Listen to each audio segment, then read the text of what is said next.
हमारे साथ डॉक्टर मोहम्मद रफ़ीक कनानी मौजूद हैं। ये प्रोफेसर हैं पैथोलॉजी के एट बकाई, प्रेसिडेंट हैं इन्फेक्शन कंट्रोल सोसाइटी और हेल्थ एडवाइज़र हैं। अस्सलाम वालेकुम। वालेकुम अस्सलाम। कैसे हैं सर आप? हम खैरियत से हैं। सर हम लोग बात कर रहे हैं मानसून सीज़न में बैक्टीरियल और वायरल इन्फेक्शंस की। अभी हमारे डॉक्टर इब्राहिम से बात करी अबाउट डेंगी, बट डेंगी के अलावा कौन कौन से प्रेवलेंट बीमारियां हैं जो कि इस बरसात के मौसम में फैलती हैं? देखें, बैक्टीरियल और वायरल के अलावा पैरासाइटिक इन्फेक्शंस भी जो है ना वो बहुत फैलते हैं बारिशों में। और उसके अलावा एक स्नैक बाइट्स होते हैं, वो भी बहुत होते हैं। स्नेक बाइट्स भी? जी बिल्कुल। अच्छा, तो स्नेक बाइट जल्दी से आपने सेग्यू कर लिया। मैं पूछूं, स्नेक बाइट में अगर आपको किसी सांप ने काट लिया और ऑब्वियसली दर्द होती है, तो इतना तो प्रेजेंस ऑफ माइंड नहीं होता कि तस्वीर खींचे? नहीं, राइट, नहीं होता, बिल्कुल नहीं होता। राइट, मगर अब अस्पताल जाते हैं तो वो कहते हैं किस तरह का सांप बड़ा स्मार्ट होता है, इतना टाइम भी नहीं देता। वो मतलब अगर आपको स्नेक आप रिकग्नाइज ना करें तो क्या आपको किसी भी तरह का कोई यूनिवर्सल एंटी वेनम है जो कि आपको लग सकता है? जी, पॉलीवेलेंट एंटी स्नैक वेनम जो है वही लगता है। और हमारे मुल्क में दस्तयाब है? हमारे मुल्क में अक्सर जगहों पर दस्तयाब हो जाता है, नहीं भी हो पाता। तो आजकल तो काफ़ी जगहों पर जो दस्तयाब है, चूँकि सीज़न के लिए थोड़ी बहुत तैयारी की हुई है। तो ठीक है। बाकी जो है वो बैक्टीरियल, वायरल और प्रोटोजोल इन्फेक्शंस में मैं थोड़ा सा प्रोटोजोल पे थोड़ा सा इसलिए एम्फसाइज करना चाह रहा हूँ कि बलूचिस्तान में जो फ्लड की सूरत हाल है और सिंध में भी जो सूरत हाल है, और बलूचिस्तान के चंद डिस्ट्रिक्ट्स में और सिंध में जो है लेशमेनिया जो है वो बहुत होता है। और ये सीज़न के टेपर होते ही जो है ना ये स्प्रेड होना शुरू होता है। ये क्या लिशमेनिया, ये प्रोटोजोल डिजीज़ है जिसका कि ऑर्गेनिज्म है लिशमेनिया डोनावेनी होता है। और वो स्किन में जो है ना इन्फेक्शंस करता है, ख़ास तौर पर जो एरिया आपके स्किन के एक्सपोज होते हैं, जैसे कि तो हाथ, पाँव। जी हाँ, जी बिल्कुल। ठीक है, किस तरह की शक्ल होती है इसकी? जो ज़ख़म जो है ना अच्छा खासा स्किन का बन रहा होता है और एक्सपोज पार्ट्स पे होता है, और ये भी काफ़ी तेज़ी से फैलता है। जहाँ तक बैक्टीरियल इन्फेक्शंस और वायरल का ताल्लुक है तो गैस्ट्रोएंटराइटिस जो है, डायरिया डिजीज़, वो सबसे ज़्यादा होती हैं। अनफॉर्चुनेटली इस साल के अवाइल से ही जो है कोलरा पाकिस्तान में चल रहा है, और कोलरा के केसेस जो है वो बढ़ रहे थे, लेकिन अभी प्रेजेंटली जो है वो थोड़े से कम हुए हैं। लेकिन ख़दशा इस बात का है कि जैसे ही ये रेनी सीज़न जो है ना ये थोड़ा टेपर ऑफ होता है ना, तो ये फिर केसेस बढ़ने शुरू हो जाते हैं। हम लोगों ने हिस्टोरिकली भी देखा है कि पिछली दफ़ा भी जब भी फ्लड्स वगैरह आते हैं ना, तो उसके बाद जो है वो कुछ ही दिनों के बाद जो है ना कुछ इन्फेक्शंस बढ़ने शुरू हो जाते हैं। मलेरिया और टाइफॉइड ये भी बहुत तेज़ी से चल रहे हैं। और दूसरा ये कि अब कई एक केसेस हमारे पास ऐसे भी आ रहे हैं कि मलेरिया भी है और टाइफॉइड भी है, यानी डबल डिजीज़ उनको हैं, जिसको कि मैनेज करना थोड़ा मुश्किल हो जाता है। उसके लिए क्या अस्पताल की ज़रूरत होती है, हॉस्पिटलाइजेशन? नहीं, ज़्यादातर केसेस तो आउट पेशेंट के तौर पर ही मैनेज किए जाते हैं। थोड़ा सा तशखीस में प्रॉब्लम आ रहा होता है, इसलिए कि टाइफॉइड जो है ना उसकी तशखीस के लिए ब्लड कल्चर किया जाता है, जिसकी की रिपोर्ट 3 से 5 दिन में आती है। और टाइफॉइड जो है वो commonly used anti bacterial agents, antibiotics से रेजिस्टेंस भी होना शुरू हो गया और काफ़ी रेजिस्टेंट केसेस भी आ रहे हैं। तो हमारे पास चॉइसेस बड़ी लिमिटेड हो जाती हैं। इसी तरह से मलेरिया जो है उसमें भी रेजिस्टेंस आ रहा है, तो मलेरिया में भी हमारी चॉइसेस कम होती जा रही है। तो आइडियल चीज़ तो ये है कि हमें इन डिजीज़ को प्रिवेंट करना है, ट्रीट करना ज़्यादा मुश्किल होता है। प्रिवेंशन जो है वो रिलेटिवली आसान चीज़ होती है।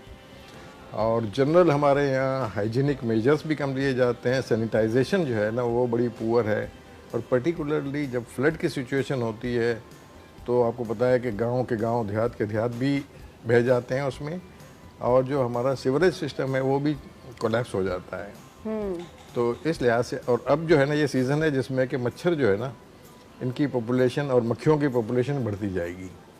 अगर हमने इसको न रोका तो बहुत ही ख़तरनाक किस्म की एपिडेमिक जो है वो सितंबर और अक्टूबर में हम एंटिसिपेट कर सकते हैं।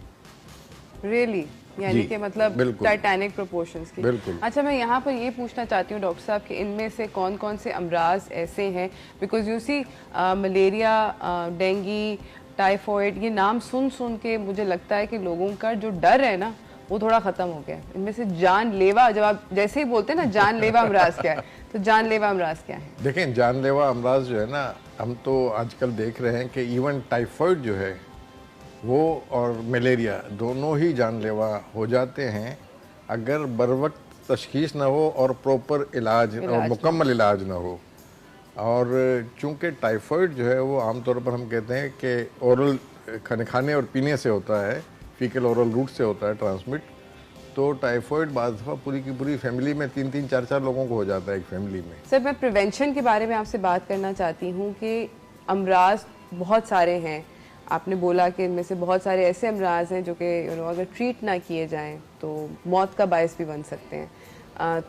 क्या प्रिवेंशन करनी चाहिए, किस तरह के मेजर्स लेने चाहिए? देखें, दो किस्म के मेजर्स होते हैं, एक होते हैं कम्युनल मेजर्स और एक होते हैं पर्सनल मेजर्स। पर्सनल मेजर्स में तो आपने जो है ना वो तमाम हाइजीनिक चीज़ें इस्तेमाल करनी हैं। फॉर एग्जांपल सैनिटेशन है, हैंड वॉशिंग जो है वो बहुत इम्पोर्टेंट है। खाने और पीने की चीज़ों को बड़ी एहतियात से आपने देखना है कि कोई भी चीज़ अनकवर्ड ना हो। कोई भी चीज़ बाहर से आती है जो कि कुक मतलब होने के बाद ठंडी हो गई हो तो there is always a possibility कि उसके ऊपर जर्म्स जो है ना होंगे। और अगर ऐसी कोई चीज़ हो भी तो उसको आप प्रॉपरली हीट करके जो है उसको आप वो कर लें, यानी कि चटनी सलाद बाहर का ना खाएं। बिल्कुल। और इसी तरह से दूध है, मिल्क की प्रोडक्ट्स हैं, लोग स्ट्रीट पे जो है वो लस्सी भी पी रहे होते हैं, वहाँ मक्खियाँ भी बिन बना रही होती हैं, गन्ने का जूस पिया जा रहा होता है गर्मी की वजह से। तो ये चीज़ें जो है ना ये बहुत ही इम्पोर्टेंट हैं कि आप कोई भी खाने और पीने की चीज़ जो है वो आपकी एक तो अनकवर्ड नहीं होनी चाहिए। दूसरा ये है कि जहाँ जहाँ चीज़ें गर्म हो सकती हैं उसको प्रॉपरली हीट करके जो है वो जितना आप प्रोटेक्ट कर सकते हैं उतना प्रोटेक्ट करें खाने और पीने की चीज़ों को। पानी और मशरूबात, पानी हमने देखा है कि जो है वो आजकल बोटल्ड वाटर का बड़ा फैशन चल रहा है और कई जगहों पर बोटल्ड वाटर जो है ना वो नलके से पानी भर के बोतल में बंद करके दे दिया जाता है।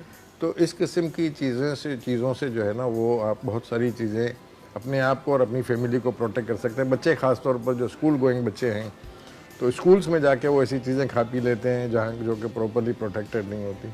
तो वो भी कोशिश करें कि बच्चों को घर से जो है ना वो स्कूल जब भेजा जाता है तो उन चीज़ों का एहतियात किया जाए। दूसरा एक बहुत बड़ा प्रिवेंशन का एस्पेक्ट जो है ना ये होता है कि लोगों के पाँव में ज़ख्म होते हैं जो कि एक्सपोज हो रहे होते हैं बारिश के पानी में, और जारी बात है पानी जगह जगह होता है, आप अपने आप को बचा के निकल नहीं सकते हैं वहाँ से। तो जो ज़ख्म होता है ना वो वुंड इन्फेक्शन हमारे पास बहुत आते हैं, और पर्टिकुलरली डायबिटीज़ वाले जो मरीज़ हैं ना उनको तो जो है वो अपने पाँवों की बहुत ही अच्छी हिफाजत करनी होती है, वरना वो इन्फेक्शन बढ़ जाते हैं और गैंग्रीन तक चले जाते हैं। गैंग्रीन का मतलब कि एम्पुटेशन? जी, उसको बिल्कुल वो उसका अल्टीमेट इफेक्ट यही होता है। तो बहुत सारी चीज़ें जो हैं वो जो इंसान अपने तौर पर प्रोटेक्ट कर सकता है कि अगर कोई पाँव पे वुंड है तो उसको प्रॉपरली आप कवर कर लें ताकि वाटर प्रूफ बैंडेज हो, और उसको आप फ़ौरन घर पहुंच के चेक कर लें कि इसमें कोई ख़राबी नहीं हुई हो। मज़ीद बैंडेज की मज़ीद ड्रेसिंग की ज़रूरत हो तो फ़ौरन करवा लें।